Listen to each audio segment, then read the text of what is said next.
இப்போ திருமணம் பண்ணிக்கிட்ட அந்த வினிதாங்கிற பொண்ணு, சோழங்கம்பட்டி பொண்ணு, அந்த பொண்ணுக்கிட்டயாச்சும் இப்போ 2022 தான் கேட்டிருக்கேன். நீ பண்ணுறது எல்லாமே வந்துட்டு நான் மலேசியாவில் நடந்தப்போ வந்துட்டு நடந்த சில பிரச்சனைகளுக்கு அப்படியே சம்மந்தப்பட்ட மாதிரி இருக்குது.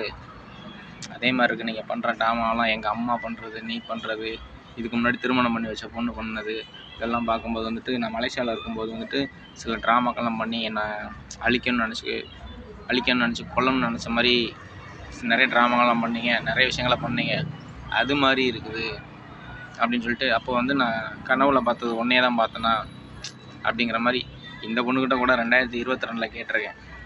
இந்த சோழம்பட்டி பொண்ணுக்கிட்ட 2022 கேட்டிருக்கேன். வந்ததுலேருந்து நீனு பிரச்சனை ஒன்று பண்ணிக்கிட்டே இருக்க, ஏதாச்சும் ட்ராமா பண்ணிக்கிட்டே இருக்க, பித்தலாட்டம் பண்ணிக்கிட்டே இருக்க. நான் பார்த்தது வந்து என் கனவுல பார்த்தது, நான் இப்போ ஒரு பொண்ணை பார்த்தேனே, அந்த பொண்ணு நீ தானா அப்படிங்கிற மாதிரிலாம் நான் கேட்டிருக்கேன். ஆனால் அந்த பொண்ணு வாயை திறந்து எதுவுமே சொன்னதில்லை, சொல்ல மாட்டாங்க அவ்வளோ ஈஸியாக.